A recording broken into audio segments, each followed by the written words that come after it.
Welcome to the Piece of Us podcast. I hope everyone's having a great day today. That is your host, Max. And that's my mom, Crystal. And my dad, Aaron. His older clone, Aaron. And my funkle. I'm Aaron's brother from another mother. Is also known as the Fun Uncle. He actually has a shirt that says Funkle, too. Fun facts. All right, so today we don't have a specific topic or specific guest. I mean, Joe's here, but he's pretty much always here, so I'm just He lives here, in fact. I'm not the special guest. I'm just the guest. Just your average Joe. What can I say? There you go. But whatever that little thing is. But you guys have submitted a bunch of topics and questions and different things that you guys want to hear about. And so we are going to be going through all of those today. First, we're going to start off with a quick story of something really cool that happened to me real fast. So the other day, I had something really exciting happen in my life and something really good. And I didn't really know. Aaron. Oh, that happened a while ago. Oh, okay. That's old news. I'm just kidding. We've been married, 18 years? Almost 19. No, 19 years. It has been 19 years. Okay, we're just going to move on. It's different depending on who you ask. Okay, so I had something really exciting happen, and I was like, who do I tell this to? And I have a really great friend, and I called her on the phone and told her what was going on, and she was so excited. And she was like, oh my gosh, that's so cool. And she just you can tell was generally so happy. And it took me back for a second because I was like, why is she so happy for my success? Like something that I'm so, going through right now. And then I thought how blessed I am to have somebody in my life who could celebrate and who was so excited. And then I kind of thought about myself and do I celebrate other people enough? And if somebody tells you something and you kind of before you're like, oh, congratulations or whatnot, then there's definitely some work that needs to be done or some different thought processes that need to be worked on. And I noticed that's something that I've been trying to work on over the last year or so, but I just felt like that was something really cool. So yeah, just wanted to share that. Does anyone have any other experiences where they felt celebrated or wanted to be celebrated, but you didn't have somebody around you that would do that? It's called my childhood. Oh, Aaron. I don't know if I can laugh at that. That's terrible. That's so sad. Why are you laughing after you say that? Well, I don't know. Did you not feel celebrated as a child? No. I have never felt celebrated. It's probably my number one thing that my love language is words of affirmation. And so, unfortunately, I love you, Mom, but my mom when I was younger, has not always celebrated me. She's gotten better over the years, but it was always an issue for me. I was not celebrated, I guess, enough for... Do you feel like your love language is being celebrated because of not getting that as a child the way that you wanted to get that? I think there's a definite possibility of that, yeah. Interesting. It makes you think, as you're growing up as a kid, what influences your love language Is preference? made up from. Yeah. Well, what situations or what instances play a role in that? And for those of you that don't know what love languages are, there's a test online. And they basically broke it down into it's five, right? Yeah. 5 different love languages. Words of affirmation, the giving of gifts, quality time, Acts of service. Oh, why am I forgetting the 5th one? And the other one. And the other one. So it is quality time, acts of service, gift giving, words of affirmation, and then what is that 5th one? Is it gift giving or gift receiving? It's both. It's gifts. Is it physical touch? Physical touch. I Yes. hate Good one. physical Yep, touch. That is. Physical touch is the 5th one. Yeah. So you have all of those. So For real those of you quick that can't see it, Max is getting his head petted right now. by Joe. You got a dog behind you. You could Oh, I can pet. I can pet our podcast dog. So love language is an interesting one though, because I think probably a lot of people didn't know that yours is words of affirmation. Yeah. But that's definitely Erin's. Mine is quality time. Though I have an interesting story about that one, but we'll come back to that. Joe, what is your love language? Mine is acts of service. Oh, I can see that. I can see that. And Max, what do you think yours is? It's been a long time since I've taken the test. I don't know. Mine. Which might of those be- 5 makes you feel warm when you're thinking about it? It's probably words of affirmation, if I had to guess. Yeah, I could see that. I think that or quality time. I'm sorry I sometimes you didn't just tell like you to I hang out. loved you enough when you were growing up. That's not true. That's- You yeah, told that's him not true. every I told day. him every day, 6 times a day, Yeah, walking like you in the bathroom. overly. Um, no, you can't ever. Walking out of the bathroom. I don't like physical touch, though. Yeah, you've never really been a physical touch person, like growing up. Like you'll hug and stuff. Not your teenage sisters are always trying to give you hugs, and you're just not into it lately. Anyways, where were we going with that? So, access or love language. So, if you haven't and you're listening to this, I highly recommend that you go out and take. They have a test online. It's a real quick test. It's like 10 minutes. It's like 25 questions or something like that. Anyways, it asks you different questions like what, different how different Scenarios. situations, scenarios would affect you or what would mean more to you. And I really, truly, ever since I found out about love language, I truly try to look at what the people around me, their love language is. And I make a conscious effort of trying to, show them that they matter to me with that love language. Yeah, we've had each one of our kids take that test. And so we knew exactly kind of what to do and how to tailor even parenting to that. So it has made a But big here's the thing. difference. Do you remember any of them? Actually, yeah, I remember most of them. I remember Jake's. He's the only one I remember. Yeah, though. Jake's is the gifts Yeah, and gifts. that kind of thing. The majority of our other kids is quality time, like the majority of them. So real quick, interesting story with that. So when I first took the love language test, mine came back even, like within a point or two of every single love language. And at the time, I was really naive and didn't understand how life worked. I was really young, but I was like, "Oh my gosh, I'm such a well-rounded person." Like that's what I thought that meant. And then Erin and I were going through a few things in our marriage, and we ended up seeing a marriage counselor. And the counselor had asked us if we had ever taken that test. And I was like, yes, I'm a well-rounded person. I'm all of the languages. And she looks over at me with this like straight face. I'll never forget it. But she had this straight face and she was like, that's so sad. And I'm like, what do you mean that's so sad? That's good, isn't it? And she said, no. And she said, you probably didn't receive like hardly any attention or like that love that you needed and like all the different things. So you're willing to take anything.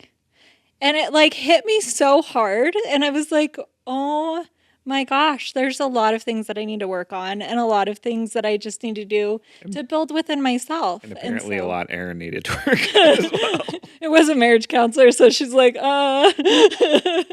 No, it was good. And it was an eye opener for me, though. But now, if I take that test, quality time is really high on that list. And so, definitely done a lot of work. But okay. Well, that and for anybody that wants to learn a little bit more about the love languages and everything, it's actually a book by Gary Chapman. Oh. I didn't know that. I just looked it up. I was like, I knew did it you was read this I knew it book? was a book, but yeah, I've read the book before. But it is a book, so if it's something that any of the listeners are actually wanting to go in and learn more about it, Dive deeper into it. because there's whole sections on each thing. Yeah. And I think if you're struggling in any relationships in your life, like whether it is with parents or siblings or your husband or wife, it definitely is an eye opener to understand their love language because words of affirmation was really low on mine. But Aaron's it's really high on. And so I have to remember like that I need to compliment and I need to the gold star, as I call it. But I need to remember to give Aaron the gold star because I mean he definitely deserves it because he does so many amazing things. But sometimes it's not in my, in my normal day-to-day life. So I think tying back to your original with the celebrating other people and stuff like that, you do, I think, Crystal, you do a pretty good job of doing that. And thank you. that's not something I've always been very good at. And it's been very interesting over the last few years as I've kind of been working on some different mental health stuff for my own. And really, I've had to focus, when dealing with depression and things, I've had to focus on like good things. And I've actually found that it does make you a lot happier when you make a habit out of actually celebrating other people. Normally, okay, hey, one of the kids raised their grade from a C to a D. Like excuse me, I was like, I don't think that's C what to you a were B. Said that wrong way. From a C to a B, it's like, oh, normally I'd be like, all right, yay, whatever. But then like I started to learn, no, if you celebrate with them because they're really excited, suddenly after a little while, you genuinely get excited for them as well. And it brings their happiness can actually bring you happiness as well. That's very true. Very well put. I have a feeling too, if you celebrate them when they do raise their grade like that at, the C to B, D to a C level, then when they get, C to a B level, they're going to be just as ecstatic, For sure. Definitely. All right, moving on to questions and or topics that you guys have submitted. So this one is from Jennifer Brott, and her question is: Are you guys going to do a DNA test for your new kids? Is her question. So we did adopt 3 new kids. For those of you who are new to this podcast, we have it on our YouTube channel. And this is a really good question because the answer is no. And I know that's going to surprise a lot of people because we have been really big into doing the 23andMe DNA tests. The thing I love about it mainly is the knowing the health history and what markers they have and that kind of thing, because coming from adoption, you don't get a lot of that information. So it's always been an eye-opener also to find some biological family that they didn't know they had, and just so much good can come from it. So I wanted to do one, and I went over, to our daughter Bella, and I was like, hey, let's do a 23andMe on you and your 2 brothers. And she was like, I don't want to do it. And at first I was like, okay, that's totally fine. And then later on I went back and like, wait, I'm actually curious, like, why do you not want to do it? And she said because she's too afraid of the results, and that she is afraid that it's going to change her what she's known her entire life. Like, what if it were to come back that one of her brothers were a half brother or different things? And she said, I'm just not right now in a space where I want to even have all that. And so they were like, and all 3 of them were like, no, we don't want to do it. And we're cool. We're not going to do it. And we're going to move on. So recently, Joe actually did a 23andMe, which is coming out on their Beyond Crazy channel, and found out some really cool and interesting stuff about himself. But what was your experience with that, Joe? And kind of what are your thoughts? So for me, actually, one of the biggest things, the reason I took it is because of the medical stuff. There are a lot of I found some really fun things about my heritage, some things that kind of shook up a little bit, like, hey, do I, I thought this is where I was from. And I was talking to my mom about it. And my mom's like, no, there's no way. I know for a fact that like, it's this. And, there's a lot of different things that happen with your history that sometimes, they're more of a fun story than reality kind of thing. But the big one for me was the medical, because I've had some family members with some medical issues recently on both sides, and I wanted to see, is it something hereditary? Is it something, because dog barking. Is it hereditary? Is it a, kind of a one-off situation? And so it was really important for me to do those. I'm kind of wondering with the kids if they're worried about that, but if you do want to find out any information on the medical side, do you do the test, and maybe even you don't look at it so you don't have some unconscious bias on it. Maybe I go in and look at it or something to see some of the Just the medical information side. so that we can get just the medical for you. And then someday, if they want it, they can have the information. If they don't want it, they never need to have that info, but we can get the important, genetic medical history or proclivities. Can you do like just the medical side? Like just curious. Pretty sure the test when you buy it, there's two Just parts to DNA. the test. There's the history part, and then there's the health part. And so I assume that you could, just buy the health part. Well, and I Maybe think there, Not the I ancestry I part. might recall on the, 23andMe is just one specific one, but I think that's the one that does, that I'm aware of, The does the medical. most medical. I think I recall there being a section on there where you can actually go in and say, yeah, put it out there to see what other family members I have, Yeah. or you can say no.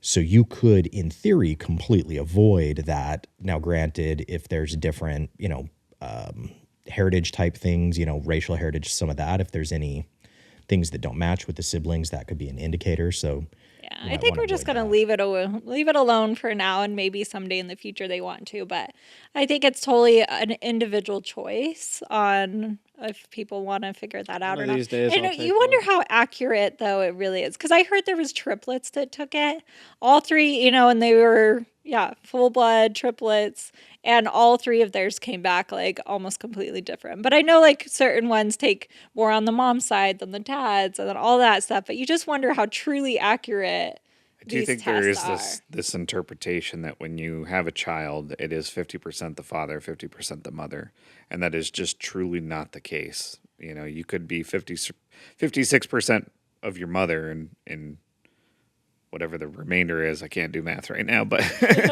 of the father, you know what I mean? So, and then they could have that same couple could have another child, and that next child could be more of the father than the mother, and even in triplets, if it's three separate eggs, that got fertilized, I could totally see where each one would get Yeah, different different set. percentages. One of these days I'm gonna have to take one.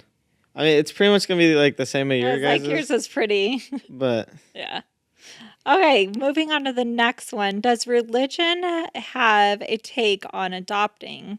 For instance, if the child you guys wanting to adopt doesn't practice the same religion you guys practice, will you guys still adopt the child? The answer is yes, we would still adopt a child. Religion doesn't take a part in the actual adoption for us or the adopting process. With that, I mean, we've had kids that we've fostered that were Jehovah Witness, or which was really an interesting one because they came into our house right before Christmas. And as you guys know, I go all out for Christmas. So I had all the decorations, all the everything, and I was so excited, and he was like, I've never even celebrated it at my birthday. Like I really don't celebrate any of that kind of thing. And so it was interesting to kind of tailor things a little bit different that year to kind of make him comfortable, but at the same time still celebrate what we believe in and what we do too. And so it's kind of just finding a balance with all of that. And one thing that Aaron and I have always done since the very beginning is that we don't push religion on even our own children. I mean, it's kind of been, I don't know if you'd call it like a family tradition, but a lot of us, we always go to church every Sunday and that kind of thing. And religion does play a part in our values and just our daily lives. But at the same time, I feel like you can do that and have that on your own without pushing it onto other people. And so we've really wanted the kids to develop their own thoughts and their own, opinions on things and kind of where they want to go with that. And then we respect that just as much as they respect ours. And I feel like that's what makes it work.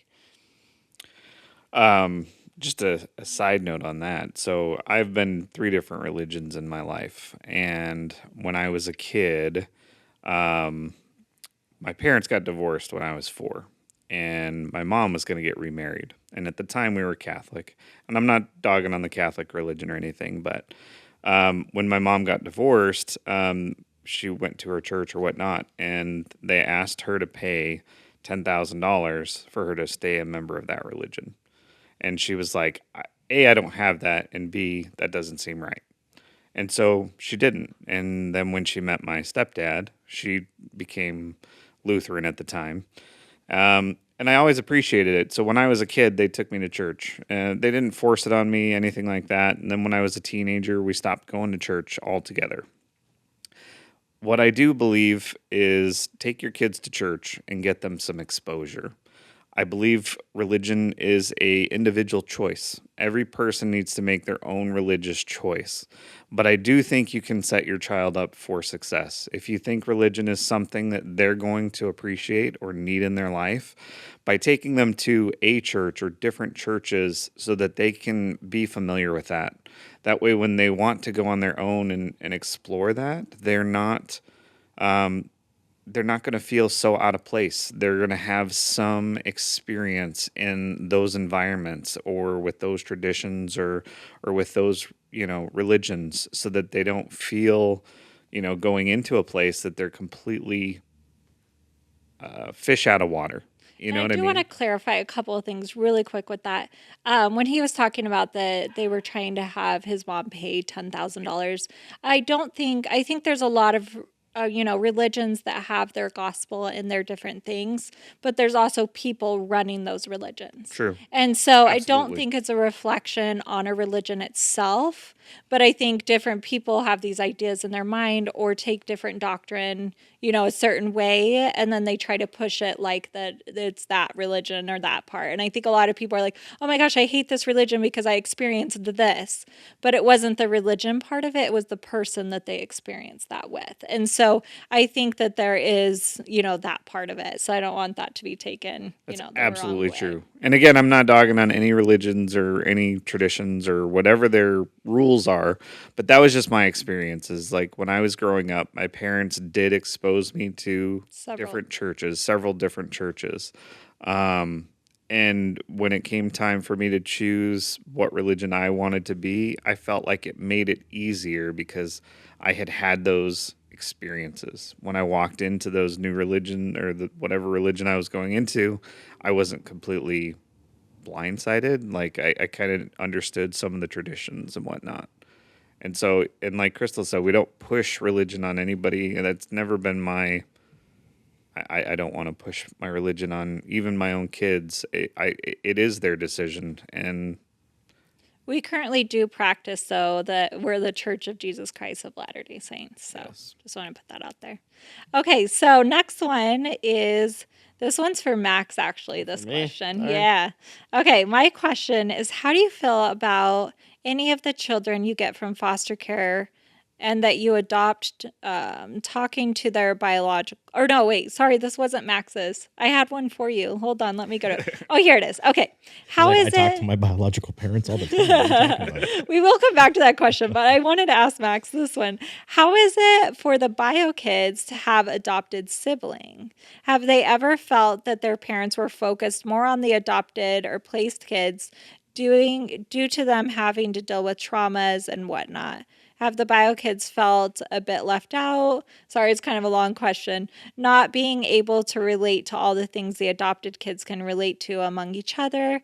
Or how has it been? The raw, honest part. That's what Jacqueline wants to know. I have to be honest, I'm actually very curious to hear your answer to this because I don't think I've ever asked you that specific question. They do go on in their submission to talk about it can be difficult or like shameful to talk about like negative feelings, but then at the same time, there's a lot of love and a lot of all of that that goes into it. And it would just be an interesting topic. Where do I start at that question? I don't think I ever felt like you guys paid more attention to someone else than I did. I feel like other people maybe needed more than I did in terms of like needing attention or whatever. But I never felt like you guys like focused on someone more than me, or I never felt like you didn't pay enough attention to me. I never really felt like that. How does it feel like having adopted siblings, or is it just? Just feels like they're normal siblings, and I was like, Max was so young when we started doing foster care. I think he was like 4 or 5, right in there. And so it's kind of just grown up to be your normal life. But what was along with that too? like even Jake coming in or Alex, like they just felt like normal siblings. Like, actually, the day Jake came in, he just felt like my normal brother. He was, Yeah, you just fit right yeah. in. So do you never felt like, oh my gosh, this kid is having this trauma or this major situation? Did you ever feel like, you know, not necessarily left out, like you didn't have any of that, but were you just kind of like, oh, like, what were your thoughts on it? It's weird to watch. It's like when it's just kind of going on, you just kind of feel like what's going on. Like, I didn't say it a couple days ago, but when we were doing Hallie's episode, like I didn't realize any of that was going on, or I didn't understand. I don't understand. Didn't understand depression or whatever. I just I never knew that as a kid, so I don't know. I didn't understand it. Which was interesting because we were talking about that after Hallie's episode, and she opened up about, her anxiety and depression and different things she has gone through. And we asked Max after the podcast, we didn't get it on camera, but we're like, wait, from a brother standpoint, like, what was your experience with that? Yeah, it was just I didn't understand what was going on. She was good at hiding it, I guess, but I don't know. I just didn't realize what was going on. I was just living in my little happy world, just being a kid, I guess. This was a little happy bubble. Yeah. Max has been really good about, he's very chill and calm and just kind of lives his day to day and doesn't really get like overly stressed out and, different things on different situations. But Yeah. Just kind of weird to be there, especially when someone's going through something that I just don't understand at all. And so it's just kind of like weird to watch. I'm like, so do you not realize like all the different things that are going on? I do now. I didn't back then. Like if I'm thinking back then, I didn't understand what was going on. I didn't understand why she Just was. in your own world. Yeah. Like when Alex came into the house, I know you two were very close, and you would spend nights up really late. We kept telling you to go to bed, but you guys would just sit up and talk, and you guys developed a really good relationship. Was there ever any times that he told you something that, I don't know, made you feel like bad or sad, or just even some specific emotion that you can think of that now if you look back on it, you're like, man, I really wish he wouldn't have shared that with me? Or I mean, there was times where he'd like tell me things, and I'm like, oh, that's really sad. But um, I think it's nice to think that he was in a better place than he was back then. I don't know. I don't know. Was it eye opening to know that kids had gone through so much and then now that they were like in a safe, healthy environment, was it ever like a, oh my gosh, that's so sad, like I really want to help them? Did it help you get Yeah. closer? It's like when Alex would come or someone, or I would hear the story. I don't know. It was always kind of weird because it was like, all I knew was like you just kind of were born, and then it's like, You have all your the little family kids. and Yeah, just you have your your normal family, life. and then you grow up. Yeah. It was more simple when I was a kid, but yeah, it was just kind of, it was almost strange to like hear some of those different stories and hear that there were like other. But yeah, so I guess when I was a kid, it was kind of weird at the time, or just Yeah. kind of didn't understand. I was, Yeah, you I were was a so normal, young. happy kid. I don't know. Yeah. You guys have done such a great job of kind of assimilating everybody and making everybody feel like family. Like I grew up in my family, my parents divorced when I was in between kindergarten and first grade. And we kind of had, for anybody that remembers the Brady Bunch, he had 3 boys, she had 3 girls, and they got married. We were the Fletcher flock, is what everybody called us. And then eventually my dad and stepmom had 2 more girls.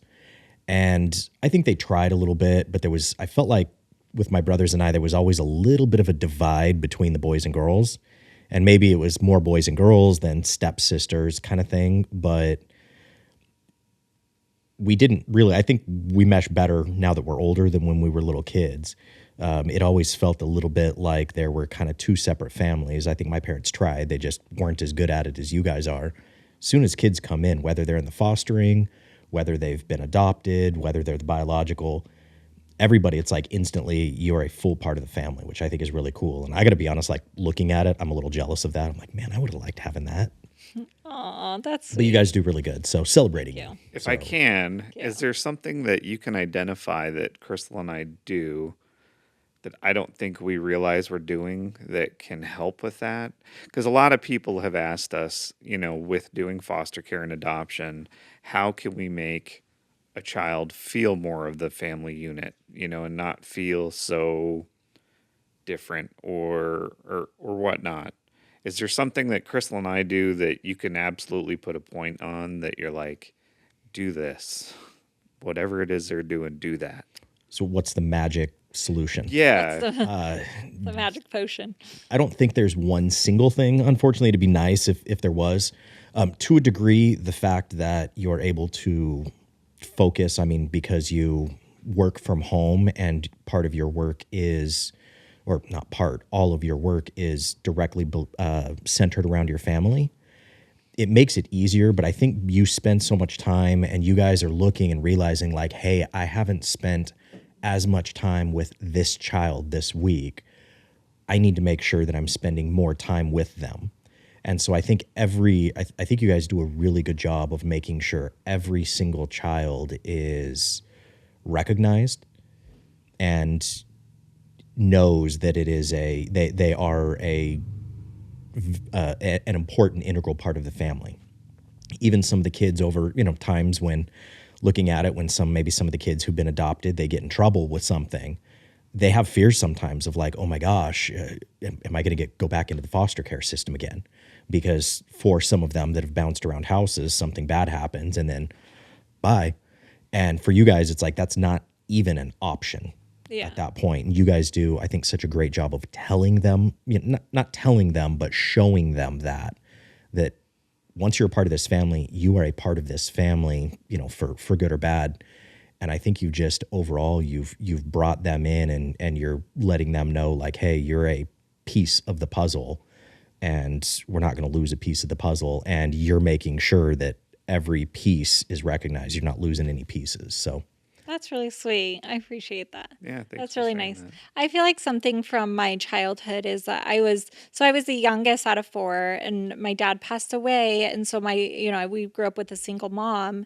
And then, as we got older, she got remarried and he had a couple of kids and then they had a kid together and then so we ended up with all these kids, but when they were teenagers, they had a hard time integrating with each other because we were a mixed family also. And so they got in a lot of trouble and police were called. And like there was constantly commotion, I feel like, around me. And I was kind of the quiet one that sat back. And in fact, I still remember the conversation when I was in sixth grade and I had straight A's or I had really good grades. And I remember coming home and I showed my mom and I was so excited. And I was like, look, mom, like I got, really great grades. And she's like, and I think she must have been in a really stressed out phase in her life. And she was like, Crystal, listen. She's like, just get straight A's or like get good grades in school is what she said. Get good grades in school and then what did she say? Just kind of like stay out of trouble and I'll let you live your life. And I was like, what does that mean? Live my life? Like, what does this mean? But I recognized, okay, if I get good grades, if I do what I'm supposed to be doing, it meant she wasn't going to put boundaries around what I was doing. So I could go out and hang out with friends. I could do sleepovers all the time. I could do all these different things as long as I was getting good grades in school. And at the time I obviously loved that as a kid because you're like, no parents, like, but I don't think that that's what she meant in that moment. But what it made me really good at though is reading other people, staying out of trouble, definitely. But reading other people, because as I saw my brother going through some really hard things and I saw my sister making certain choices and I saw all these different things and police coming and all these different things, I sat back and I was really able to analyze and understand people. Like I became a people watcher in a lot of ways. And I feel like that has really helped me though, is I can see when one of our kids walks through the door, I know like, oh no, they probably didn't have a good day today. Or I can read their energy and like understand if they need something more or if they're going through something that they're just not talking about. And I can really recognize, I actually did it the other day with one of our kids. I'm like, hey, this kid seems like he's having a really hard time. We need to go talk to him. And Aaron's like, what are you talking about? He seems good. And I'm like, no, something's going on. And we were able to sit down and figure all that out. But yeah, I think people watching, but a kid watching at the I same actually think time. that's very accurate to like what I think of, like when a kid is having a temper tantrum or some kid is getting in trouble, and I'm just kind of watching and seeing what happens. It's just kind of interesting to watch, and it's like I guess it helps me learn or helps me watch or helps me figure out, kind of like your story. But I do I think that think you're is. a people watcher like me I too. probably am a people watcher. I think that's yeah. You're very observant with things too. One thing too that I love is that Max is really good. I know it's not one of the topics in here, but finances is something that gets brought up quite a bit in our Oh convo yeah. section. And kind of, what do you pay for this kid? And what do you do this and that kind of thing? And that's just kind of something that I don't know. But we are very open with finances and we talk about finances constantly with our kids. Max actually has goals. Tell me your goals that you have. Well, let's see. I definitely want to buy a house when I turn 18. Um, I do think I have to wait 6 months to get my credit up, but I definitely want to buy a house at 18 because when you rent, I find that when you are done renting, you kind of just lose that money. But if you buy the house, you'll at least get some of the money back. And so I don't know. I just really want to focus on like So having a lot of money or having a good amount of money and being able to live. Max is really good at like saving. He actually has one of the biggest savings accounts out of all of the kids. But he is like, okay, I want to make this amount of money by the time I turn 18. This is how much I want to be bringing in monthly. And he has all of these exact goals on, okay, I'm going to buy a house here. How can I build my credit? What does it take to buy a house? And I really appreciate that every morning Max comes, not every morning, but a lot of mornings, Max will come into my office because I usually get up around 5 a.m. and I'm in there doing emails and just like all the work stuff that I want to get done before, kids and morning routine starts. But, and Max comes in and will ask the most like intelligent questions. Like, I forgot what the one you asked me the other day, but it was like, oh, your debt to income ratio. He's like, Yeah, okay, so to buy a house, what kind of debt to income ratio do I need? And blah, blah, blah. And he started asking all these questions. And it makes me like really in the morning, I stop and like I stop what I'm doing and like, okay, let's talk about that. Like, what does that look like? And Kind of a 17 how year are you old is thinking about asking that? these questions Right? But because I love that. before I'm 18, I need to have all the boxes checked off. Need because to they make don't sure teach this in school. they They don't. Yeah. don't. And I feel like they should teach more of this kind of stuff in school. And so finances are huge in our house, like as far as talking about and planning out and talking about savings and talking about, even retirement accounts. Actually, Max has money set aside or that we have him do Yeah. for a retirement account or to kind of start investing in stocks and different investments. Not that the stock market's doing good right now because I our can't do investments are a anything till little I'm down. 18. I can't invest or I can't do any of that. But you do have money set I aside for do. it that the second you turn 18, you can. And so I think as far as financing is start early. Like the earlier that you can start saving and creating those investment portfolios, the better off you're going to be. Because waiting till later on in life, I mean, obviously you're that much more behind in it, but at the same time, I think starting off early is key. Yeah, it was Teaching your funny. kids When that. I was like 14, the Apple credit card came out, that nice metal card. I was watching this YouTube video of this guy talking about it. And I'm like, man, I want one of those. And I went and signed up for the credit card. But I got it denied, obviously. But Got rejected. yeah, but I thought about that later, and I'm like, that's really funny that I actually signed up for a credit card. So going along those lines of financing, though, I had one of our kids that has moved out come over the other night, and they were really stressed out about finances, and they were like, "Well, I'm just feeling very frustrated about this, and I can't be happy until I'm making this much until I feel comfortable." And it took me back too because at the same time I feel like we've done really good at teaching financial responsibility and all of that in our kids. But something that I didn't talk about, or I feel like stress enough, is that your finances aren't necessarily tied to your happiness. And I was like, if you're always waiting to make this amount or get this paid off or do this and until you're happy, you're probably never going to be happy because you're always going to be chasing that next, and then all of a sudden you'll have like a car payment or you'll have this going on or a mortgage, and then you're like, oh well, when I'm making this much I'll be happy, well I'm making this much, and it's always chasing that next thing until you can be happy. But you can be happy right now. And that's what we really sat and talked about, was you don't have to wait for something to be happy. I mean, obviously there's mental health and there's other things going on. So I'm not saying, oh, just choose to be happy, because I don't think that that's the case.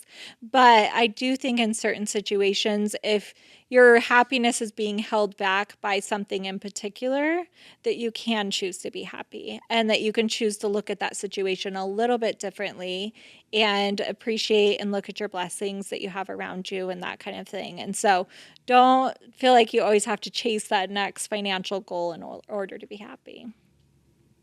So on to the next question.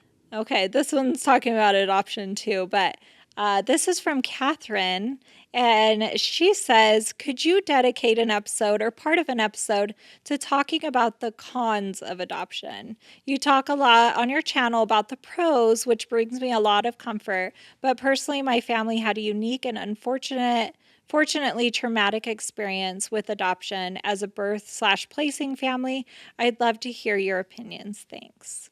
So this one is really interesting because we do talk a lot about the positives of adoption.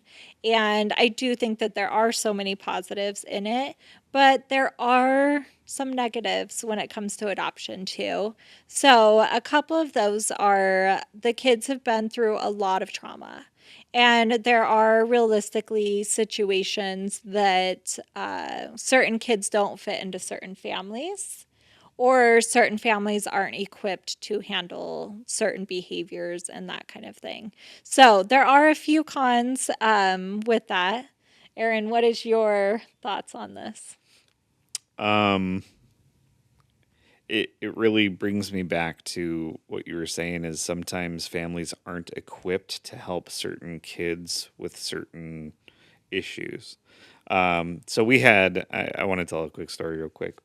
At one point, we were doing foster care and adoption. We were a couple years in, and we took in a kid. And the first night that the child was with us,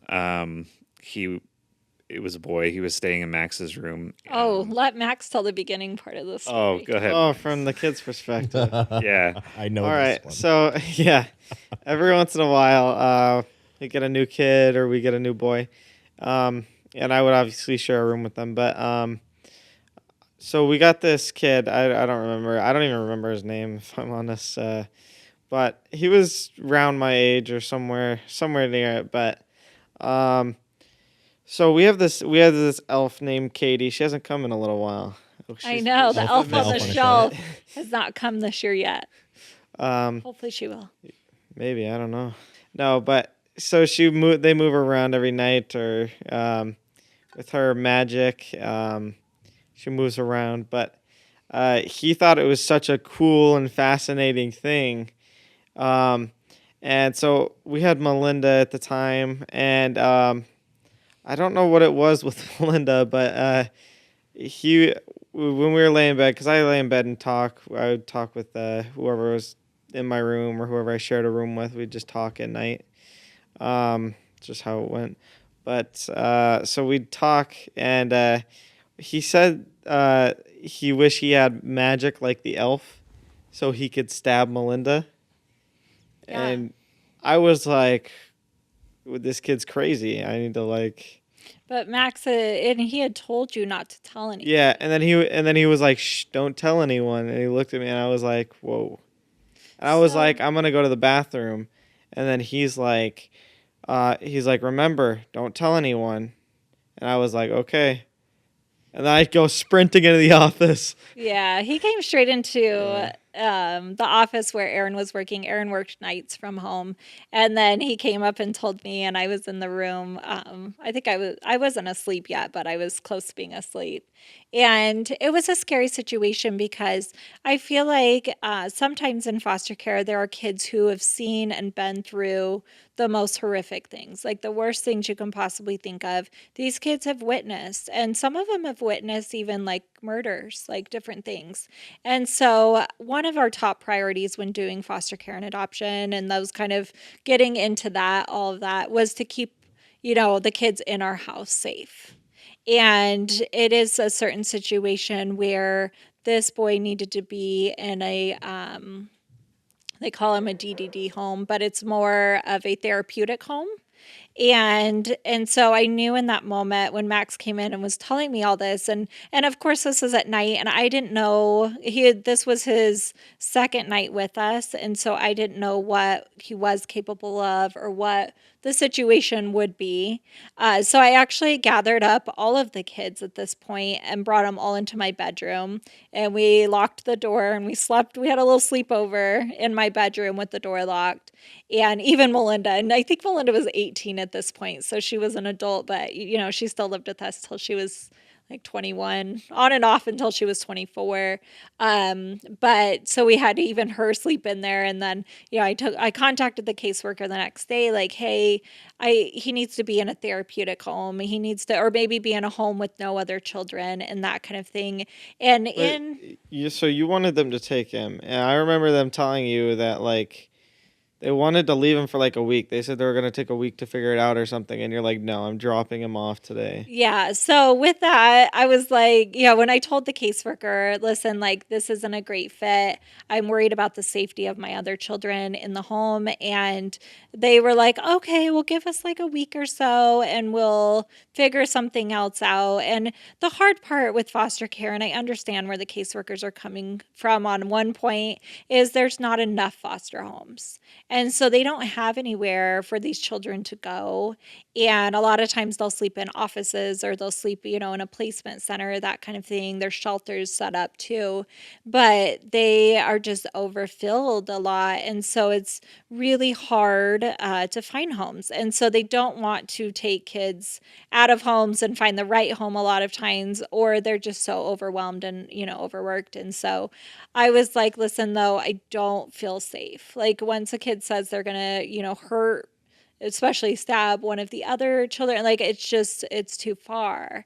And I think we had just gotten Brody and he was a little baby, and I was worried like to even walk out of the room, and so you do have those like fears around it. And so the caseworker was like, okay, give me some time, and I'm like, no, you don't understand, like it needs to be today. Like safety of kids is my number one thing, and I don't feel like it's safe.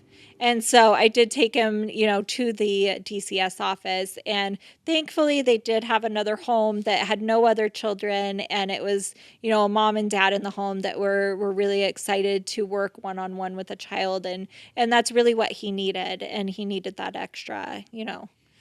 Yeah. So that was one of the scary situations. That was actually the scariest situation that we went through as far as it just not working out. And so I think that we make it look like it's this easy, like, oh, adoption's great and everyone works out and you can love every kid and be the perfect match for every kid. And it's not the case. Like there is a lot of trauma and a lot of work and a lot of things on the back end that go on in these situations. And that's obviously just one example, but there are several that of the cons to it of, protecting the other children in your home the same time that you're trying to help this other kid. And it's constantly a balance of figuring out what's that line and where is that line and all of that. And I feel like we did a pretty good job as far as what we could do, but at the same time, you need to know your own limits. Like I don't know if you want to say his name, but I know he was pretty hard for you guys.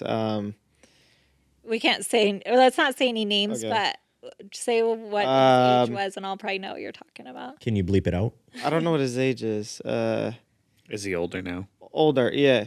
He's not here, but We used to game together. yes. Okay. Okay. Yeah. So we had a foster son. Well, we just opened up our license to older. Well, it was a mistake and that whole thing. But they had called us and said, we have a 16-year-old boy. Is this the Was one he you're talking about? 16? He was 16, yeah, when he came into our house. But they were like, we have nowhere for him to go. Like, nowhere. And they were like, can you just take him for the weekend? Foster him just for like 2 to 3 days until we figure something else out for him. But they were like, be careful. He's a fire starter. He's probably going to steal your cars. Like, you need to hide your car keys. You need to. And they started listing all these things. And you're And bringing him to my house. Why? and I was like, what? I was like, okay. But I felt okay about it. And I was like, it's fine. It's for one weekend. Like, we can figure it out. We'll make it work. And Aaron was like, what? You said yes to what? It was just, yeah. It was just not good. Yeah. So, anyways, but he came and I just understood him. I don't know. And it went really good. And he didn't steal our cars. And to come out the fire starting thing was because he was playing with a magnifying glass in the backyard at his Oh, home. we all did that as And it kids. Come started a on now. little fire. He was probably just a Boy Scout. I mean, that's like I think there's a merit badge for that. Right? And they labeled him fire starter because of that one situation. So it was like, okay. I mean, he did have a lot of trauma. He did have a lot of things going on, but him and Aaron really, really connected. And you guys had a really close bond. And he ended up staying with us, until he aged out of foster care at 18. And Aaron still talks to him. I still talk to him every now and again. Yeah, but he went through a lot of trauma and a lot of things, but I do feel like our family was a really good fit for him. Even though we didn't end up like adopting or that kind of thing, because that's not where his case was going and not what he wanted. But I loved him. I still Mom, love him. please tell the tattoo story. Please tell the tattoo. That kid put us through a lot. I'm just saying. Okay, so one time he came home. I love this story. This It's is so such a funny. bad story. Oh my gosh. Okay. He was so 17 at the time. He was 17 now at this time. Hey, they asked for the cons. These Yeah, we're being this real. is a part of These are the. the- I know this is the cons, I guess. And he did beat up a couple of Melinda's boyfriends. Like, it just wasn't. Wait, is that a con or was that a well, pro? yeah, they Depending probably on a weren't the couple. That might best have been a pro boyfriends, at I the guess. It might have been a pro. But we don't ever fight. Violence is bad. It's never okay.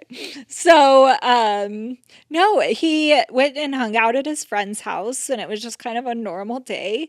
And he comes home with a big, like, I'm not talking just like a little thing, but a big tattoo across his leg. And I was like, what? And it was like Chinese letters, so I didn't even know what it said. And I was like, did you get it done safely? Like, what? And this is not okay because you're a foster child. And now I have to do this whole report and send it into the state. And it was just this big thing. And I was like, like what's going on? And he was like, no, listen, it means love of family or something with family and love. And I was like, well, at least the meaning was cute. I know.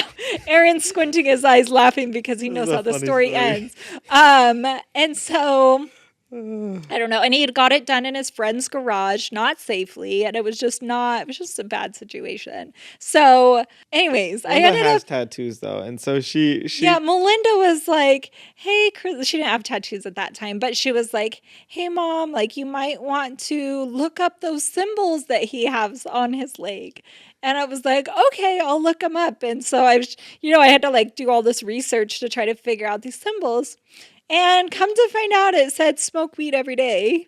So that was a shocker and not what I was expecting. Love and family. love and family. Love and family. That is not what it said on him. But, this kid struggled. And I still loved him through all of his struggles. But I did take him to the right tattoo shop and get it at least fixed. Because I was like, at least, So I what, don't like want smoke you- weed monthly? How did it No, it was still every day, but it was Tattoo like was a little so bad. amateurish, and It was so bad. it had At least if some- you're going to have a bad one, make it look good, right? Yeah. So we at least got it fixed, but it was a whole case with their caseworker, and I had to report it, and then I had to be like, well, I have to get it fixed. So I have to it was just a lot of paperwork and a lot of stress, but it definitely was a con because I felt like even though like because he wasn't like officially adopted and like our forever kid kind of thing, we still had a lot of boundaries and a lot of things, but I think that Did you he ever end up never adopting him, or did he just age out? he just aged out. Yeah. He didn't want to be adopted and his case wasn't going that way, but so there was a lot of stress. There was other things that he did that created a lot of oh my gosh, cuz all of you guys were so young. All of our other, children in the house were such a young age, and so we weren't going through, crazy teenager stuff, and at the time I was really young. I think I was like 26 maybe. I don't Again, I know. didn't And so We were understand. I I was didn't both understand what like, was we were going both on. young and naive. I mean, what's going on? when Crystal and I sat down and decided to do foster care, um, we we talked about ground rules of like, okay, if we identify, X, are we going to stop doing it? And I could swear at one point, one of those things that would stop us from doing it was if it was affecting our other children, and not just our biological children, but if we had adopted any children at that time. If something, you know, the right scenario had happened, then we would stop doing foster care because we didn't want our other children to be so negatively affected by Right. it. Right. And I think it's funny looking back on that now because it's such a naive thought because yes, you're going to have these kids in your home. Yes, they're going to bring some of that past and that trauma and those experiences. They're going to bring it into your home. But I think at the end of the day, if you do things right, if you parent the best that you can, if you get as many kids the best help that they can, those instances are not going to negatively impact your child. They're going to positively build their future outlook. I hope that the situations that Max heard, talking to Alex when he was way too young to hear probably what he was hearing, Probably. it will hopefully help him to gain an appreciation for things to avoid when he's an adult and things not to do, or you know what I mean. I feel like life is learning from failures or learning from things that we do wrong. And so if a foster child came in and shared these experiences, then hopefully our kids, if taught properly, can grow from those experiences and not, either repeat those, break the cycle. Does that make sense? Yeah, I love that. I love the way that you worded that because I think it's so true that I wanted it opened up conversations with our kids and conversations that we probably would have never ever had we not gone through these situations. And so I think that it really opened their eyes up and it helped us all have an appreciation and a love for each other and for family and just for all of that we've gone through. And at the end of the day, it's a funny story to tell at breakfast a couple years later. Oh my gosh. We do have some funny ones. So we'll get into those in future podcasts. Well, one other thing I think is a con that you guys you talk about a lot of times. You mentioned some of the kids, and you mentioned one story a couple of episodes ago about a girl who you really wanted to be a part of the family, and it was kind of looking like she might be, but then she went back to mom, and she's kind of been lost in the system at this point for as far as you guys can find her. And I think one of the cons of doing foster care stuff, something I've thought about from seeing some of the things you guys have gone through, is it would be very hard for me to go in and take a child in, basically consider them my child, and then lose them back to the system because of the legalities of them going back to the parent, but it's not always a great situation. And there's that concern that you have of, here's this person that I feel like is a little bit of my child at this point, but I can't help them. I can't even find them. I think that's something that's a little difficult. It's definitely, I do feel like I have walking pieces of my heart out there, with, the kids that went back to, I know, not the best situation. I mean, there's some where parents, step up and do the work and do what they're supposed to and, get their lives together and able to get their children back through, from foster care system. And those I applaud and I love those, hearing those success stories is huge because reunification is the number one goal when a child first comes into foster care. But there are a few situations where I feel feel like kids have fallen through the cracks and necessarily, not necessarily go back to the best situation. And those are the hardest. And I think that's a big con in the situation because it's extremely difficult to have somebody that you love go to a situation that is not the best for them. So, One of the things that I'm thinking of, we're starting to run out of time, so I won't tell the whole story. But one of our kids that came to us had aged out, and the day before her 18th birthday, or the night of her 18th birthday, she was going through a really hard thing, and I think seeing the system fail kids and not being able to help them is a huge part of foster care and adoption. And it's something going into it you have to really open your mind to and be ready to. You can't save them all, but you got to love and save the ones that you can. And be an advocate for ones that don't have a voice. yeah. And unfortunately, it's not even the system that fails them sometimes. Sometimes a kid will come into the system when they're 17 years old, and that's a really tough time because predominantly teens aren't adopted.